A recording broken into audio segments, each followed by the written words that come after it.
Hey there, my name is Matt Tucker and I am a student at Polytechnic University. I'm a student nurse. So today my video is on setting up a catheterization kit for my course. So the first step that I will do is to introduce myself to the client. So my name is Matt, I'm a student nurse at Polytechnic University, and I will be performing a catheterization for you today. So after the introductions, I will inform them that I'm going to wash my hands. So I'll perform hand hygiene. So my hands are clean. The next step is to review the medication administration record, any physician orders, as well as any of the nursing notes to make sure that I have the right kit, I'm performing the right procedure, and I have the right client. So after reviewing that, and we'll assume for this video that everything is in order and I have the right client, the right kit, the right catheterization, tubing, sizing, everything like that, I will provide as much privacy as I can. So I can close the door to the room, I can use the bedside curtain, anything that ensures that they are comfortable. If there's any cultural factors that may be influencing, I'll ask them if they need a same-sex person or anything like that. We will accommodate for that. Next is to assess the client's status, asking subjective questions. So looking at their level of awareness, if they've had the procedure before, asking them about the last time they voided, what that was like, how much, the quality, was there any burning or pain, and I think I've already said to assess if they've had the catheterization before and ask how that went. We can also assess the bladder for bladder distension, so palpate, and this would be a great time to ask if they have any allergies, so such as to latex, because this could be some of the catheters are made of latex, as well as for the antiseptic wash, because some of them can clients can also be allergic to the antiseptic, so making sure that that doesn't occur. So after we have done that, we are going to inspect the perineal area. So we would put on clean gloves. We don't need the sterile gloves yet unless there's like some open gashing wounds. So you're just going to be inspecting for any kind of redness, inflammation, anything that the healthcare provider may need to know or may contraindicate doing the indwelling catheter. So after inspecting the area, we can also use soap and water to cleanse the area just with a towel. If you do that, make sure that it dries nicely before doing anything, and then perform hand hygiene after that. The next step will be to assess the client's understanding of the procedure. So we've asked them if they've had it done before, so we would know, and then to explain kind of the expectations and let them know that when inserting the catheter, if they feel any pain or burning, to let me know right away. Next is to position the client. So if it is a female, we are going to position them in a dorsal recumbent lying position with the legs externally rotated. For men, they will be supine with their legs slightly abducted. So it's important to have the client properly positioned before the procedure occurs. So again, we will now take this opportunity to open up the catheterization kit. So everything's checked and is good. So we'll open up the kit here. So it comes in a plastic bag, this one from Quantum School. So you can keep this plastic bag for disposal.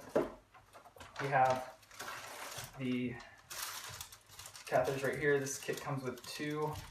And again, here we can check if this is the right size. And we can also check if it's intact or not. So this would be a good opportunity to kind of inspect, make sure that it's not damaged, and that we would need to get a new kit, because we don't want to go through this whole procedure and we have damaged catheters. So we'll keep this. I'll put this over here. You can use it for disposal later if needed. The next step is to take this plastic sheet off. So it's in case it's closed, sealed, which is great. It hasn't been opened before. So we'll open this up.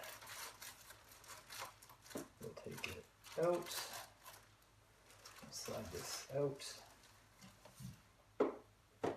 and I'll place the plastic over here. Actually place these right here. Okay, so with the catheterization kit, we want to not touch the center of it. We want to move away, out, and towards me, not going over. So I'm going to go out first. I'm going to grab the edges here, only touching the very outside perimeter of the kit. We don't want to touch the inside or we will need to grab a new one. Oh, we actually have some little tiny tweezers here. I think it's getting caught here. Oh, perfect. So this table is a little small, so that should be okay. We have 2 of these, so I'm just going to put this one over here. The next step is to put on our sterile gloves, so I'll do that right now. So I want to make sure we have the right one. So putting on sterile gloves, you only want to touch the outside collar there. You don't want to touch the hands or anywhere inside.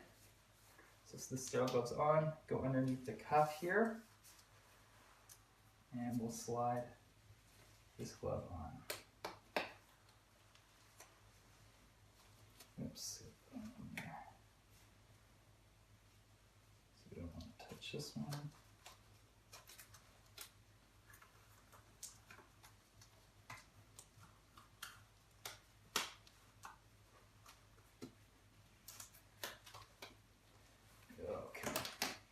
So now that our sterile gloves are on, we do not want to touch anything, so we can interlock our fingers if we need to wait for maybe another nurse to come help us with the procedure.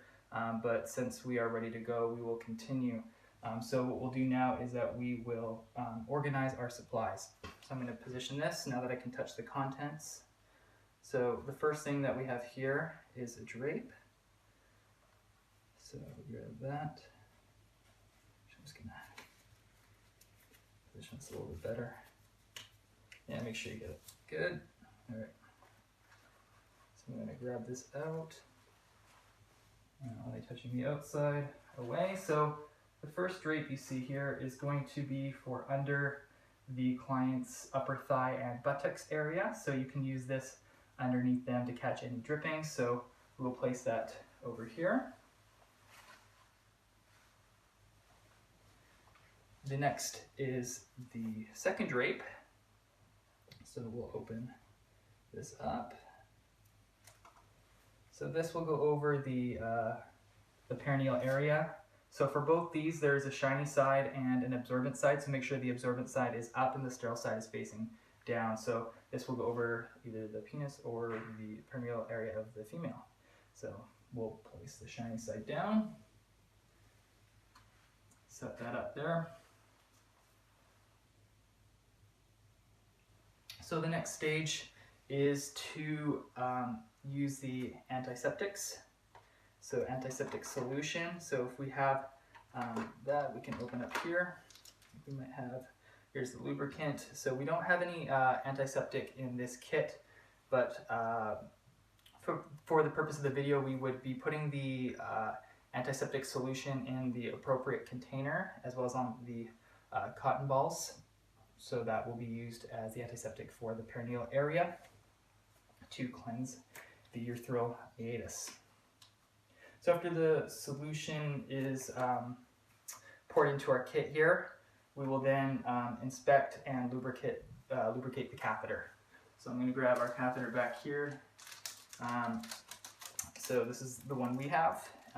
So here you would be, this is a kind of a modified small kit here. You could use the lubricant and lubricate the distal portion of the catheter. So for females, it'll be 2 to 5 centimeters. For males, depending what you read, can be like 7 to 17.7, or sorry, 12.5 to 17.7 centimeters. But it can differ on your facility's policy or the textbook that you read. So if that's lubricated, you would leave it on the kit. So put that back here. So the next step that we have here is to cleanse the urethral meatus. So we will use our non-dominant hand and our dominant hand for this one. So the non-dominant hand will either hold the shaft of the penis or the labia of the female. And you cannot let go, or you'll have to repeat the procedure over again. So holding that position, you would grab the cotton ball with your applicator here, and you would cleanse the area. So for the female and male, you will need to use 3 cotton swabs. For the female, you're going to the left, you would grab a new cotton swab, to the right, grab a new cotton swab, and then down the center, going from front to back. For the male, you will go to the urethral meatus and you will go into a small circular motion down to the gland, and you will repeat that 3 times. Again, still holding the labia or the shaft of the penis, not letting go. Once that is cleaned, you can put your cotton swabs away and put this away.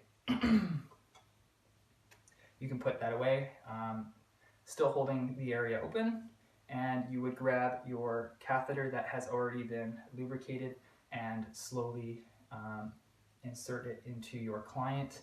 And again, comforting them, letting them know that if they do feel burning or any pain, to let you know right away, and not to force it hard, but you will feel some resistance at once you are entering the bladder, and then just to wait a second and slight little push pass, and then you should enter the bladder that way.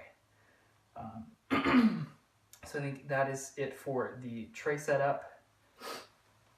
The next step that you would do is to inflate the balloon with 5 mils, or depending on how much solution that's been ordered, depending on the balloon size, you would inflate it. You would attach the indwelling catheter to the drainage bag. You would anchor the tubing to either the thigh or the abdomen, depending on the client and what's been ordered, and then to anchor the catheter and secure the tubing. After this, you can reposition the client into a comfortable position that they prefer.